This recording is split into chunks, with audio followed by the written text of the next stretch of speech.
Candles have been lighted for centuries as symbols to brighten the darkness of winter days and bring hope and courage to our minds, to lend warmth to the coldness of winter days and warm our hearts with love and understanding. There is magic in candlelight. The magic that one candle can kindle the flame in many others, yet not be diminished in its own light. And the magic of warmth as well as the brightness in its light. Think of the warmth and the light we can share with others and not diminish our own. Think of the warmth and the light that we share with others, which makes our own light glow a little brighter. Words of Ellen Day. Good morning. Good morning. Welcome to our carols service. In carol service, I am excited and grateful for those who have come here, for those who are listening online, and hopefully will be singing with us as we celebrate the third Sunday in Advent, Gaudete Sunday. Rejoice to celebrate. It's been a sort of weird holiday for me. I've been away for a number of weeks due to circumstances, some of my own making and some beyond my control. And I'm grateful to be able to make it back for today. So thank you for everyone who's contributing to today's service as well. And that will be all of you, because we're going to begin with our first carol, I Heard the Bells on Christmas Day, from the Green Book, number 94. I Heard the Bells on Christmas Day.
One of the lovely elements of readings and carols service is I'm not necessarily in charge of it all. So we'll be having a number of voices to accompany my own. But we begin with a prayer.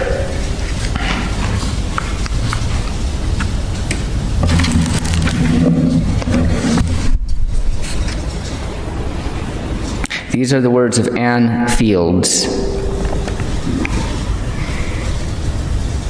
As we hear the familiar Christmas story this morning, let us open our hearts to the images which speak to our lives. Each of us could travel a long and weary journey, only to find that when night falls, there is no room at the inn. Each of us could be a shepherd, patiently caring for those who need us, who depend on us. Each of us could be a king in search of the holy, ready to offer our gifts. Each of us might sometime hear angel voices, singing of a glory we have yet to know. And surely, for each of us, there is a desert to cross, a star to follow, and a new being within to bring to life. Amen. And I invite William to come forward with our first reading.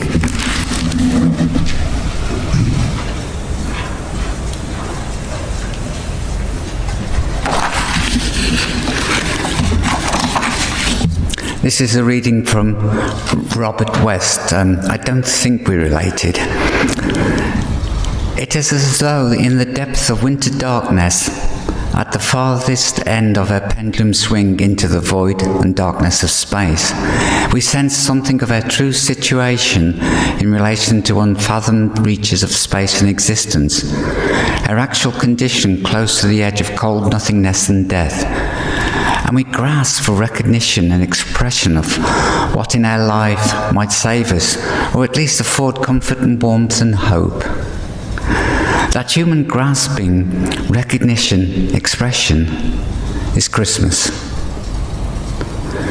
The festival of Christmas has survived through the centuries as a deep and meaningful human response to life and existence. It is far, far older than the Christian Church. Yes, the festival includes certain surface elements of cheapness and tension and shallowness, but underneath there is a basic human appeal having deep meaning and benefit. No theology or cherished church doctrine has a monopoly on kindness and friendship and hope, on joy and the opening of the human heart. No theology or cherished church doctrine has a monopoly on human response to the marvelous existence in which we live and to the people with whom we live on this whirling planet.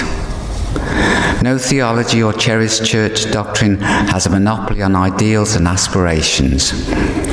Those are what would shine through at the time of Christmas. Christmas, which utilizes extensively the motif of life, itself is a light that would shine in the darkness of the remainder of the year and in human minds and hearts. A light to show us the better that is within us and can be made evident. Christmas is for everyone who can affirm unashamedly and joyously the meanings to be found in abundance, the wonder and promise of birth, the magnetic ancient dream of peace among us, the discovery that wonderful things do happen, that the better in people is there, can come to the surface. The joy of sharing, of giving and receiving, of expressing love and friendship. The power in the life of one person, such as Jesus, the tug of warmth and hope in human hearts, the dedication of highest ideals, response to the cycle of human existence. All those meanings and others are in Christmas, the season of light. May it so shine in our lives and the lives of others that promise becomes fulfillment and hope becomes reality, that tears of the past become the sparkle of brightness to be.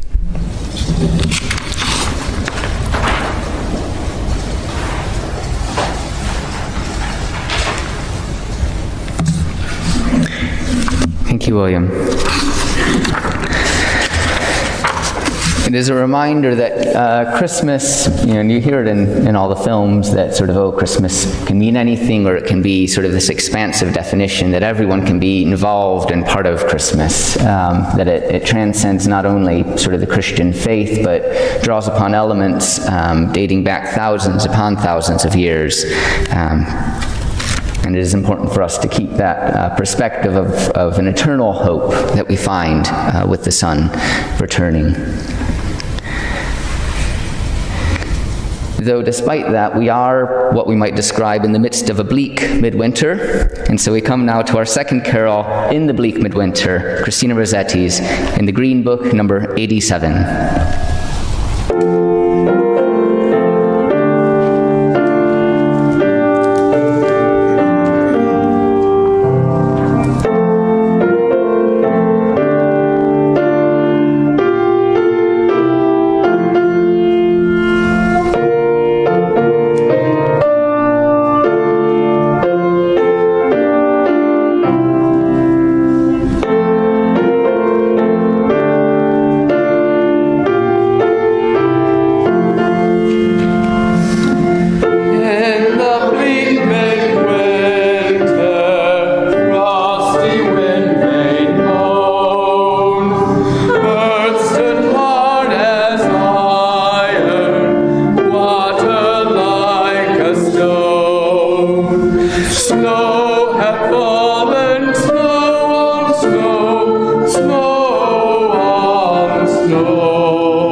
I now invite Anne to come forward with our second reading.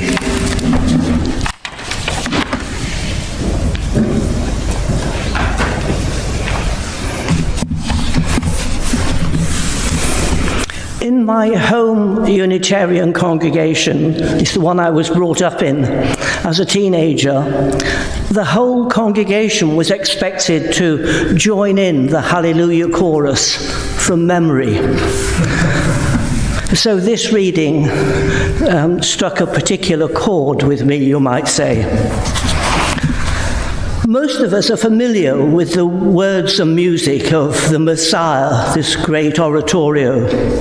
But old Bill Jones from Golcar, a little village in the West Riding of Yorkshire, had never been to a performance.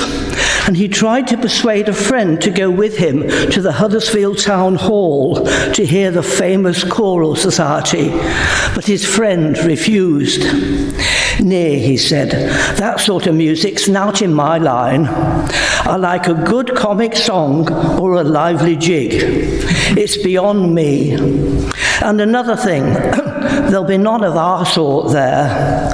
It'll be mostly religious folk, and swells done up in boiled shirts, and women without much on. Now you go by this end, and you can tell me all about it sometime. So Bill went by himself, and the next time the old pals met, the following conversation took place. Well, come on, how did you get on at Messiah? Well, said Bill, it were fair champion. I wouldn't have missed it for all the tea in China. When I got there, the town hall were crowded, and it were chock full of folks, and I had a job to get a seat. But no wonder, it was all them singers. They took up half the gallery. There was a chap larking about on the organ. He weren't playing out in particular, just running his fingers up and down as if he were practicing. Well, after a bit, a lot of chaps came in carrying fiddles, and then they brought in the Messiah. Well, that's what I took it to be. It was the biggest instrument on the platform, and it were covered in a big green bag. Any road, they took the bag off, and then a bloke rubbed its belly with a stick, and you should have heard it growed. It was somewhat like a dying cow. I was just thinking of going when a little chap came on, all dolled up in a white waistcoat and with a flower in his buttonhole, and everything went dead quiet. You could have heard a pin drop. He had a stick in his hand, and he started waving it about, and all the singers stared at him.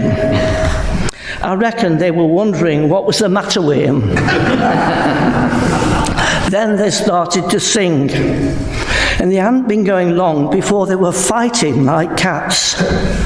I reckon he should have walloped one or two of them with that stick. First one side said they were King of Glory, then t'other side said they were, and they went at it hammer and tongs. But it fizzled out, so I can't tell you which side won. Then there was a bit of bother about some sheep that was lost. I don't know who they belonged to, but one lot of singers must have been very fond of mutton, because they kept on singing, "Oh, we like sheep." I couldn't help saying to a bloke next to me that sheep's all right in moderation, but I like a bit of beef myself. And he looked daggers at me and said, "Shh." So I shushed. A lot of women stood up after that, and all of them looked as if they were, well, going on a bit. Some of them must have been 64 if there were a day. They sang, "Unto us a child is born," and the chaps sang back, "Wonderful." And I thought, wonderful? It's a blooming miracle. After that, they sobered down a bit and sang about a lass called Joyce Greatly. I've never heard of her myself, but the chaps had, because they all looked mighty pleased about it. Then some bloke got up and said he was the King of Kings, and another one said he was, and then blow me, they started arguing about it. I was getting a bit fed up when everyone suddenly stood up to see what the matter was, and they suddenly shouted, "Hallelujah, it's going to rain forever and ever." Well, as I jumped up at that, I jumped up and made straight for the door. I'd had my money's worth, and beside, I was thinking that if it were going to rain forever and ever, I'd better get home before the flood came. It were a real good do, though. You should have come. But I do hope they find them sheep.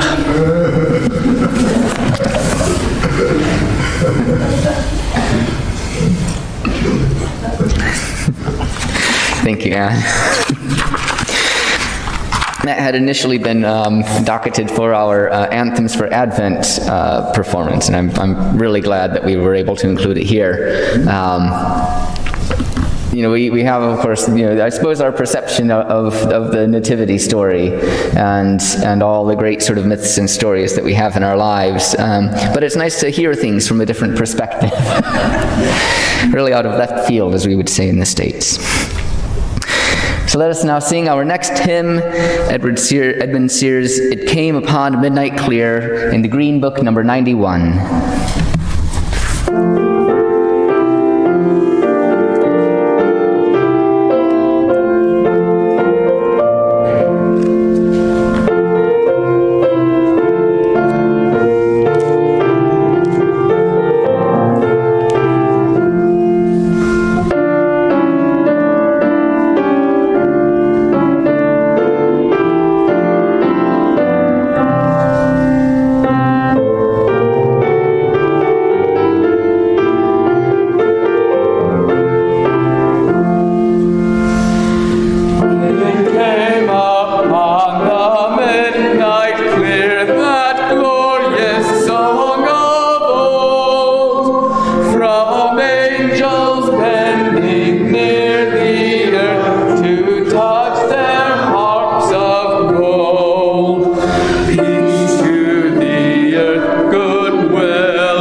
We next have a reading by Ralph Halverson, read by Sarah Hasanie, and then an interlude, musical interlude from Catherine.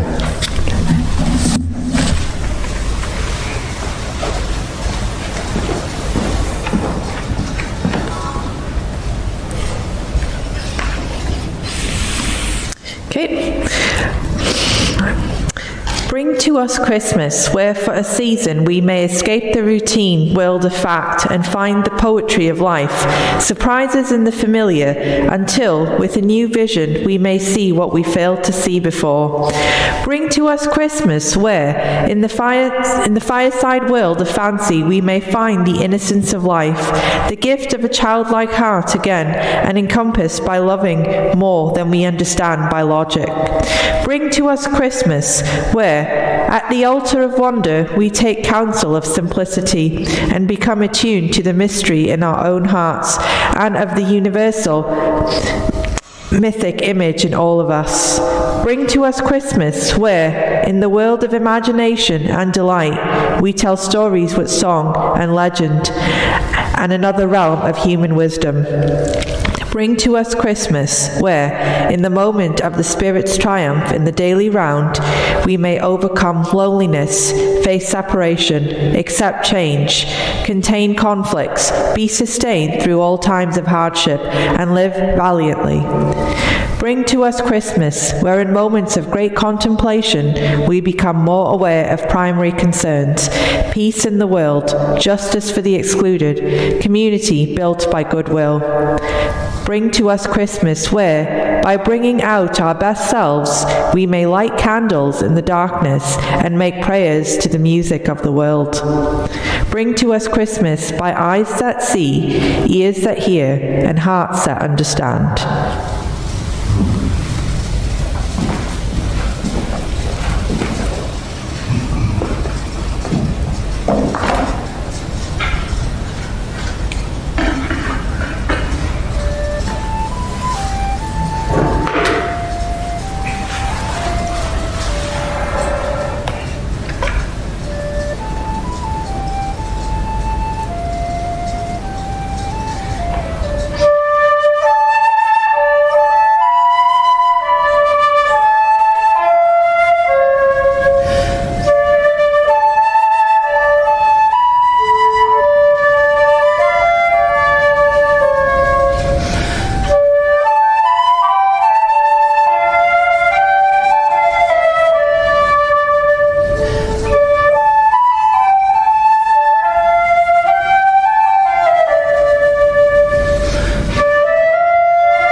Sarah and Catherine.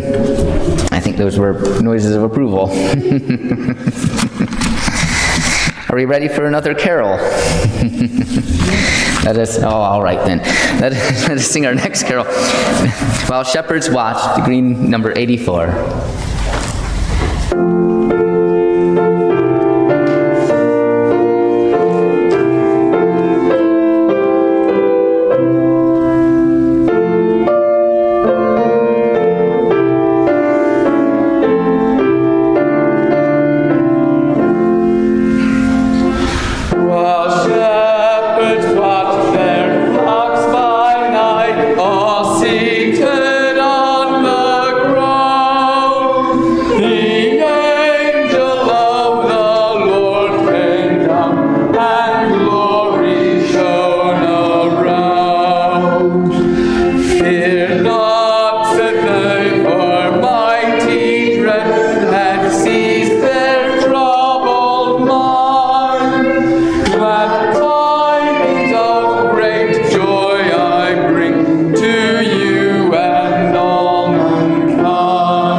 We have an additional reading now, which is not in your order of worship. This is Peter Sampson will be reading a poem from Benjamin.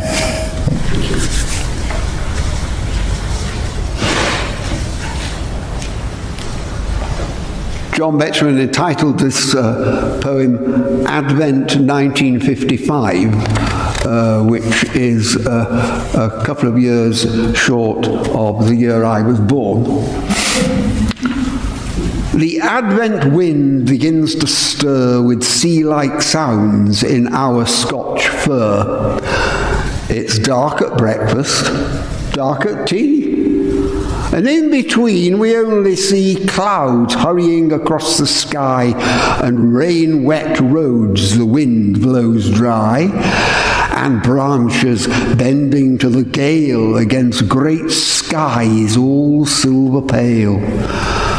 The world seems travelling into space, and travelling at a faster pace than in the leisured summer weather when we and it sit out together.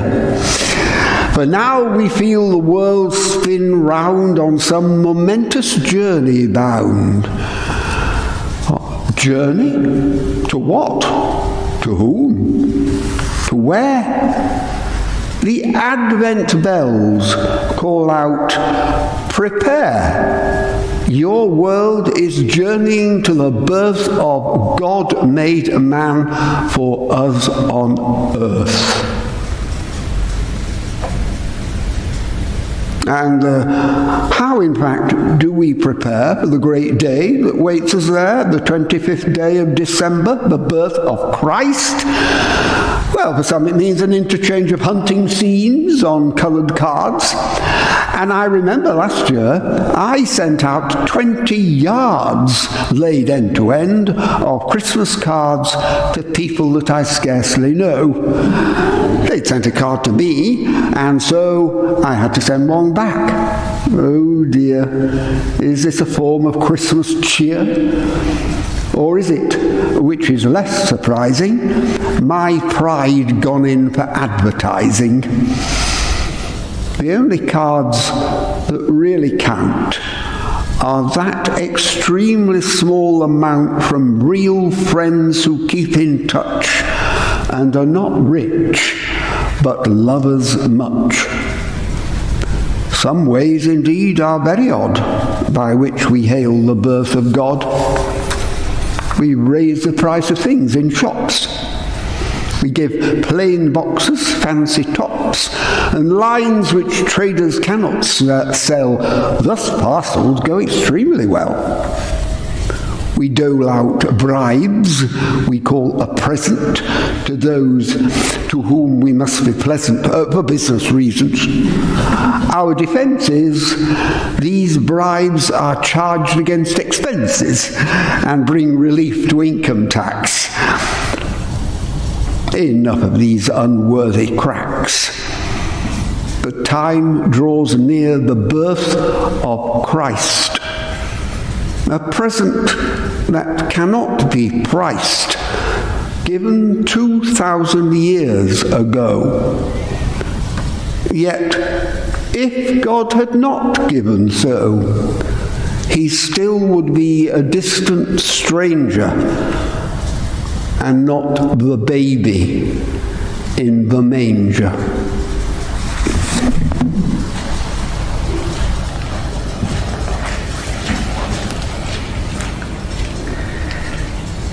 Thank you, Peter. I understand we have an IT thing coming up. I'll come over during the silence and take a look. But let us join together into a time of prayer with these words of Sherry Woodbury. Spirit of life that goes by so many names. Spirit of love that has taken so many shapes on our earth over the millennia of human habitation here. We open our hearts to make room for you. With the innocence and imagination of a child, help us to hear the beauty and the magic in the Christmas story. Let us feel the love that surrounded the whole family, and allow that love to heal the cold and unsheltered parts of ourselves, the parts that are lonely and on the road. Whatever may bring sorrow into our lives at this time, let us feel here the presence of a humble community, a community that offers warmth and a shelter from life's hardship, that offers companionship on our journeys. Spirit of hope, God of our understanding, slow our minds as we contemplate the story of a poor family, a child born homeless, yet adored by the wise ones, a child recognized as possessing the holiness and the promise of love for which every human heart hungers, and of which every human heart is capable. The Roman Empire is many centuries away from us, yet we too know what it is to live in the midst of an empire, fraught with domination of peoples and land. We too know what it is to live amid the struggles of too many simply to survive, let alone be respected. We too know what it is to live in a time of division and power struggles, with the threat of persecution looming. Spirit of creativity, stream as a comet through our beings. Let us follow the line of your infinite possibilities toward what surprising good thing may happen next in our strange and wondrous universe, our blue-green marble of earth, our continent teeming with diverse peoples and creatures. Help us to ready ourselves for the role we might play in the dramas of our day. We open our hearts and minds, inviting in holy wisdom, humility, and strength for the work ahead. Consecrate us in courage and community as we seek to birth something new, and yet something so old, as we prepare to be midwives in the rebirth of love in our own unfolding story. Amen. And so we gather into a time of silence for reflection, meditation, contemplation, and personal prayer.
We come now to our next hymn in the Green Book, number 88, Silent Night, hymn number 88.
feeling Christmassy?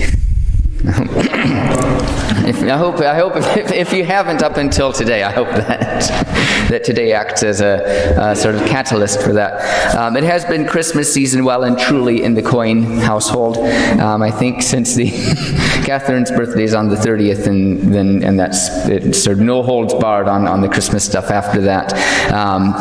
Music's been pumping out. I was Whamageddoned very early on for those who participate in the annual attempt to not hear Last Christmas by Wham. I think I made it to about the third or the fourth,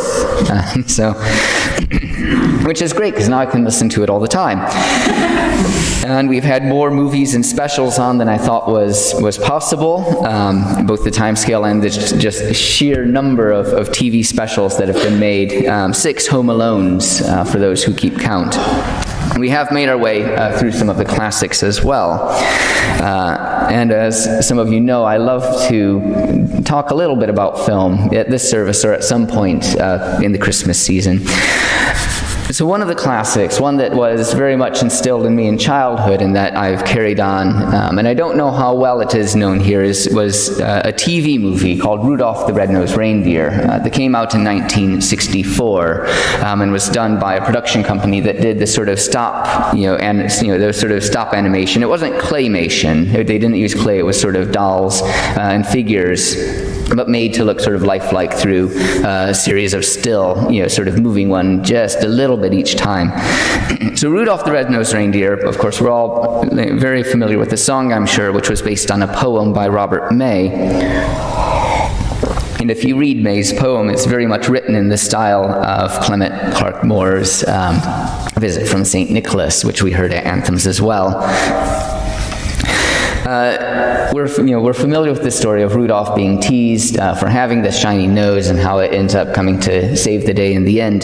This TV movie, really drives home the cruelty that other reindeer can show to Rudolph, the name calling and the keeping him from playing any games. And in fact, his father in the show comes in on it and attempts to sort of use, I think it's sort of a black rubber stopper on Rudolph's nose so it doesn't shine as bright, but of course it falls off right at the least opportune moment. The abuse that Rudolph faces is so intense that he decides to leave. He decides to be independent. He happens very early on, though, to meet an elf who doesn't want to be an elf. He doesn't want to make toys. He wants to be a dentist. This is genuinely the story, I promise, and do seek it out. It's a delightful Christmas tale. So this elf that wants to be a dentist, he also wants to be independent, and he suggests, why don't we be independent together? So they head out into the unknown. And they end up at a place called the Island of Misfit Toys,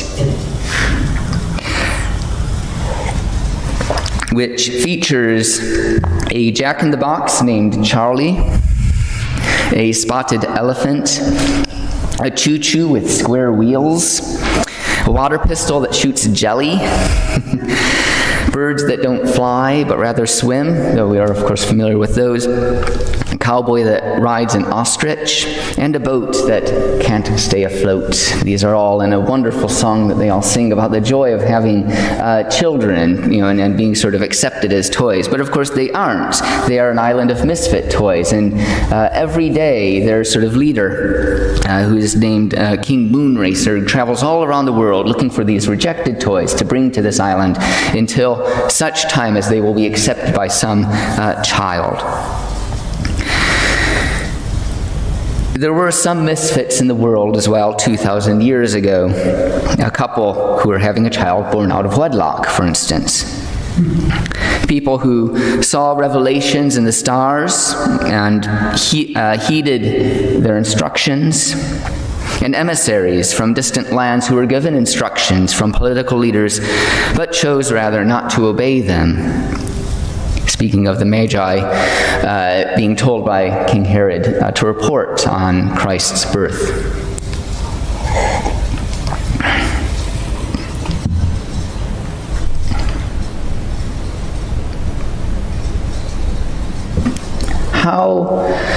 How how do we treat the misfits in our churches? We laud Mary and Joseph, but give little time to those seeking room in our inn. We hold awe over the shepherds, yet pay no attention to the stars in our own lives. And we praise the wisdom of the Magi, yet don't follow our conscience as dearly as we could. And I was thinking, I think a little bit during Anne's reading about language and about that sort of, like I say, that lauding of Mary and Joseph. We have a way in the manger. We have all of these beautiful descriptions of Jesus being laid down in this manger. We have it set before us. But a more accurate word would be trough. That's what a manger is. Mange, to eat. It's where the animals were eating. So it is a trough. Not something we would necessarily laud or praise on any given day. But I think we can be a place that welcomes misfits. In fact, some of the best Unitarians I know, I was going to say are misfits. I think we are all sort of misfits in some way. It's one of my great joys of ministry. We're told a lot about what people are, who they are, what generation they come from, what income bracket they come from, what race they come from. But when you meet someone, when you really meet them, you find that they are misfits. Just like we all are, just like I am.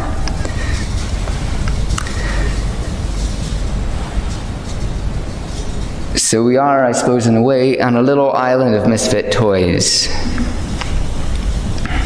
discovered by Rudolph and this elf that wants to be a dentist. And that does play a very important part as well. It might sound really strange and glib, but the dentistry comes in handy later on. King Moonracer says a toy is never truly happy until it is loved by a child. And we have this story at this time of year about holiness coming in to a child, and we can look at it from obviously from a traditional Christian perspective of this is God infused in this single child, or we can look at it in a more Unitarian view of the divinity that resides within all of us. But that connection between the divine, between perfection, between God, whatever term we use for the beauty and the truth that we see in the world, that is the child loving us. That island of misfit toys. And we are all already loved. So I hope you can take that with you. I hope you can hold on to that and know that in this bleak midwinter, there is love abounding in the world. Not just for you to share with those knocking on your door, but also for yourself to receive. Hold that love for yourself as dearly as you give it away. Amen.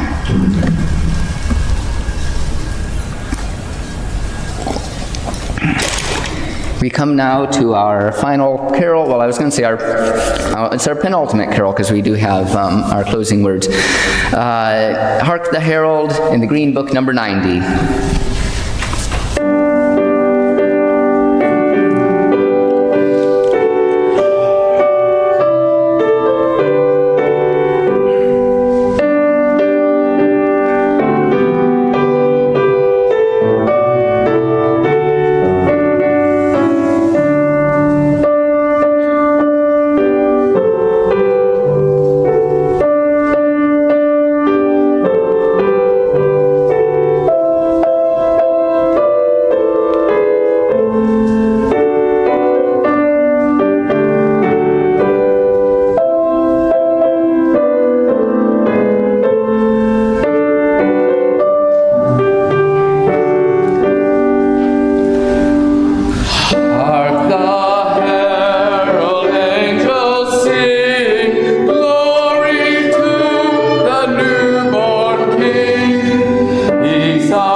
these flowers, to Anne and Vicki for the mulled wine and refreshments that we're about to enjoy, William, Anne, Peter, and Sarah for your reading today, and to Joe for helping in sort of organizing, and Catherine as well in organizing. And my apologies if there's anyone that I've left off. Thank you all as well as creating and sharing worship today.